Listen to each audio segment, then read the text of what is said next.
Tunilahin All India Radio Studio Political Scientist 𝐏𝐫𝐶𝐫𝐚𝐦𝐬 𝐻𝐫𝐫𝐨𝐿 Dr. 𝐏𝐫𝐫𝐸𝐬 Associate Professor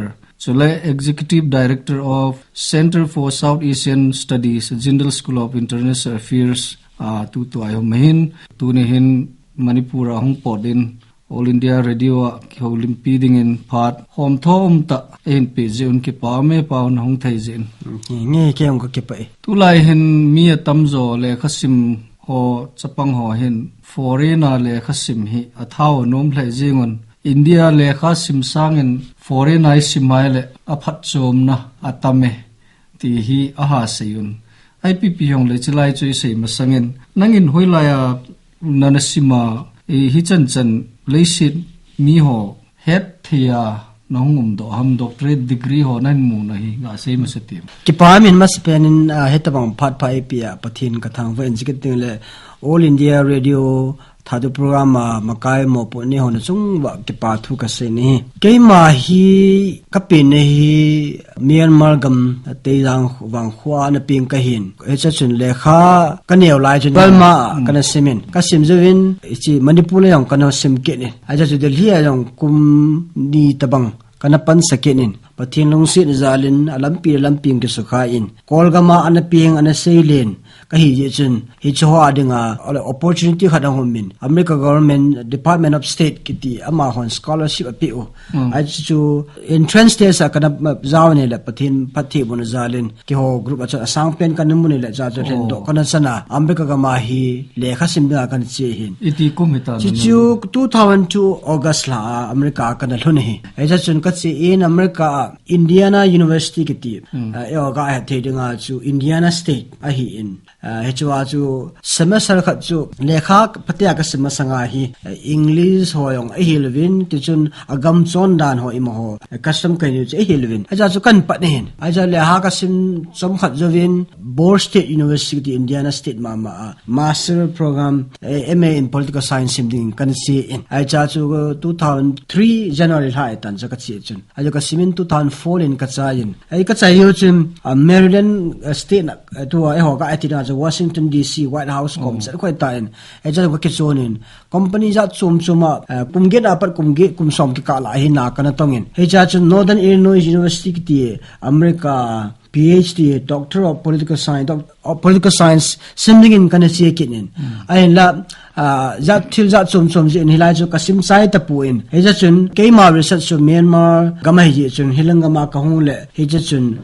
Hyderabad University to India hitan ama professor to link ka bol in ama ho affiliate ka bol in ya chu degree kla na ka doctorate degree la na wang hi University of Hyderabad India na India tu lain chapang ho hin America dunga hello le London bunga lekha ga simnom talao echi foreigner lekha sim nadinga chu a subject chu maham hello le subject jo se hi thei ham foreign ga ma lekha sim nadinga hi adita chu e ma lung du ne yo si the hi chi monti di ampun na linum chom lo e ma thip ne yo sa chu ai chu tu lai e ma jil num yo se chu hilaya kimulo foreign ga ma kimu mi ya chu hi chi mong ti chi se ti ampun e ma lung du ne yo se chu sim jing thi ne ti le gam danga le khasim hi aphat chom nei pium hom India ga sim ai lo le Burma sim to America ga sim chu pi ki khi na be se ma a ki khi na ba hi atam tho nyo la tam ta se daw ti ni thu ma ga se ti na tho pi dom do ma ga wa nei le se na hin thim jil na tam pi amun tam pi amen hi je hin le se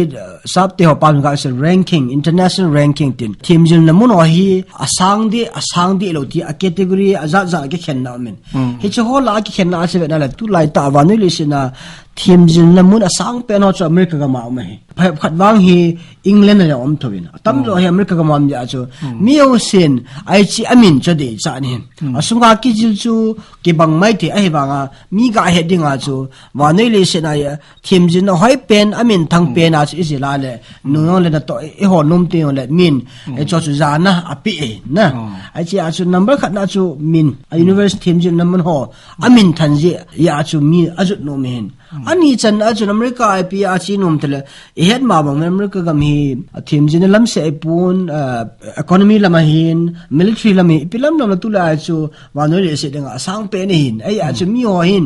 eje university dang mai me ga sim sanga cho America ga sim le a hai mo pena ke sim jong le yung do ting le min America ga ma ko na pot he ti a cho min ave sang ngai sang ni ti gel no yo min athum chan na chu piam ti le America gam dunga hu mi pon tho dinga le kha thim ho adinga scholarship me full scholarship ki muthe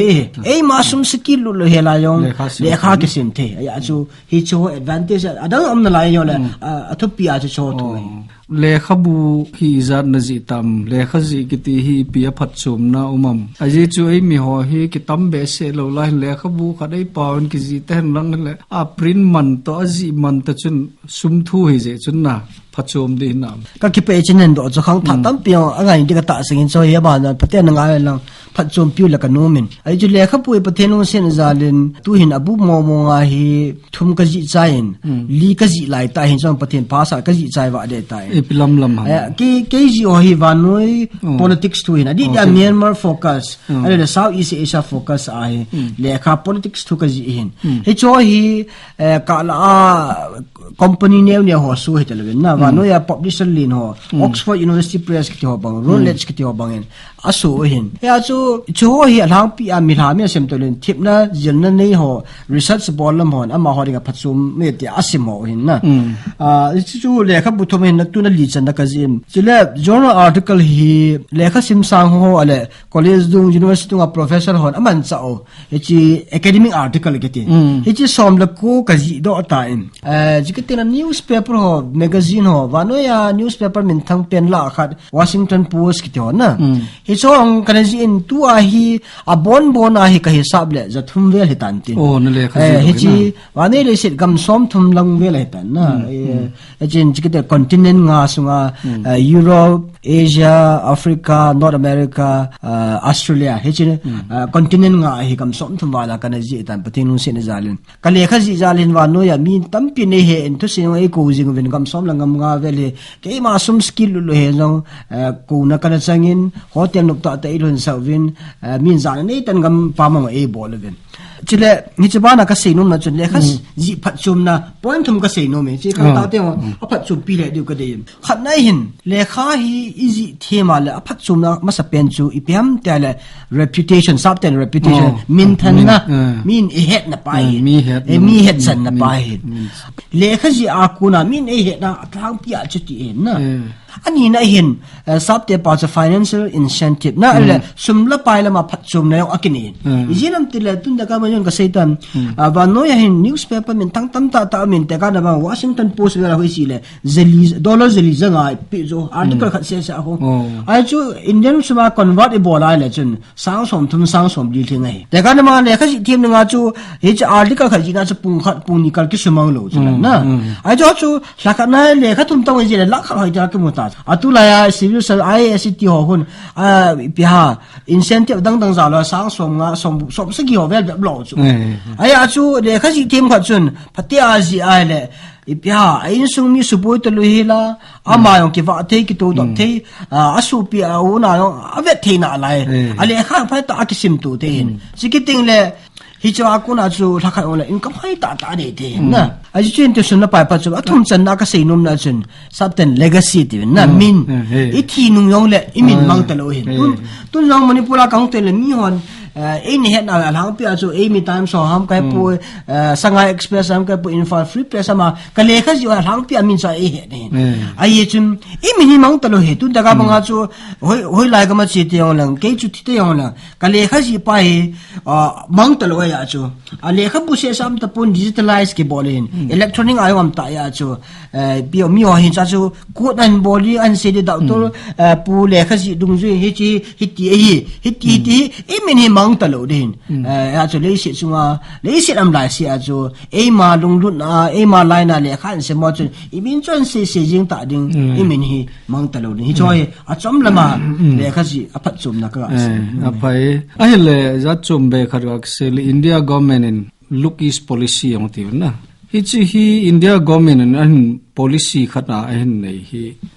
komiza dam khada he tan imayong hi kimu bese lo ipi hi a phat chum na hum adi a thinglang mi ho dinga hi ipi a phat chum na hum ma se hi adi ta hi mi tampin ka chile ne se edongin ka ki pen chinin do chu keima research na mun khat dong hai thowen na ipia hi chi hung ke panham tele masanga chu kolgam hi sang khai ko somge legi nin democracy day chan mi piang pin dan school sapang tam ta ong thita in sike tele mi tam ta gal hong jam ta ne le Indian government hin he chu ga za ma chu ana pi na khat san ni na gam na to sa wen ai ta chu Indian democracy na tong ho ja ke thu pi lai ta chun China ho ai le Japan ham ASEAN gam ho in Myanmar gam chu ke hu pi tan aki chamthi ta ne le cha chu India hi tam khat apam langa hum kha ta chu ai a chu thuni ni be se de lo ai cho cha le Indian government ni itin ti ho le e chu kol gam te hen ole Myanmar te hen Burma te hen ki khot zo phai na ki ni le wa le e ho ading a cham khan an to kha de ti a he ta le e chi an chi pi he cha chun a point tam tam la thum ga singa point mo pen so khan na economy ji e sum kol ve ni lam pang ji India he gam len loi khat he ta ni se chu ki ting le pa ama hoin thila si mo hi tu ni mela chun kol gam ka he pu he chi gam Thailand Malaysia Singapore ka atam zo he chun China ten ama ho thil azu na muna market ani ai cha chu India te ho ama gam asim ho thil ho zu ni nga chu gam le si ngai cha ta chu ya chu in Myanmar hi azu to ki chamthi wa ki hu to a ho ya le Myanmar la azu le Myanmar la ko na hi ASEAN gam ki ti gam som la gan kham me hi cho us market o cha lo the wa le Asia Pacific China Japan le Korea la pha ti e je nam ti le India and Myanmar hin kilometer sang la zu bali border share bo le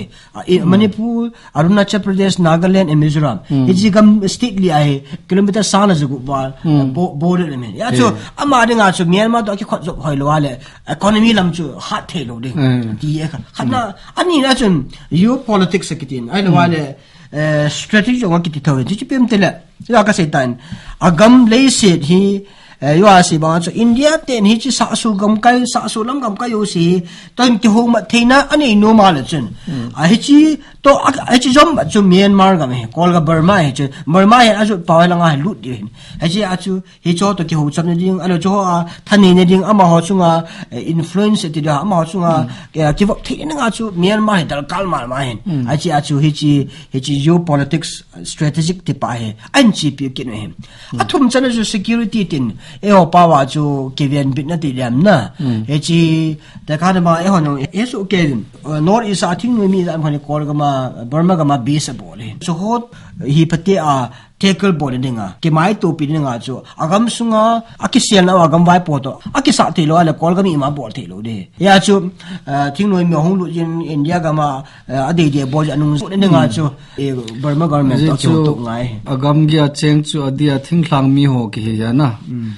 phati cha ki chi tuai le a cheng mi ho dinga chu phat chum na tam ta ma he ti ni chu na phat chum na ma he ai le tu na mu da na he e ho ai mi ho ku ki society hi itin mu am tu ta ka mu da na wa he e ho hi sabte pa a society in transition ati na khang ki khia ti income mu in ai jo masang lai pe chu ipui pan ta ngam le le si ki te na kho sa be se lo na tu hin wa ni le se ang ki khel dung ta kelanin ipui pa te ti da o khang tha te o se ki ho pi le hen ko ye ma phonga chang agam anam ngai lo akim ta pu in a hin la aboi na kha ti da aphat na kha am ti ram chu e ho hi kam chum chuma e cheng o tu hin lai na ta kha chu za khat la som ko le ko ki to te ja som ko le ko thu e ha se po in a ki tu mo khat lam se chu idin pi hi chi ha se tu sa ta vin society ve akin in ka he na a ye chu ipi se jong le hen a thu ha na de pen chu mi pi te ke lung tu nga na a ye chu wa no ya ke loi khom no ho la aga thu se ding le alo yen wa thu se do chu pathin pa sa le mi ki ta la ke yo na mi dang na om thovin a hin la khulanga abu ale langa eza tam ta hoi hoi nen ke sion le asunga mi pi ke tu lo wa le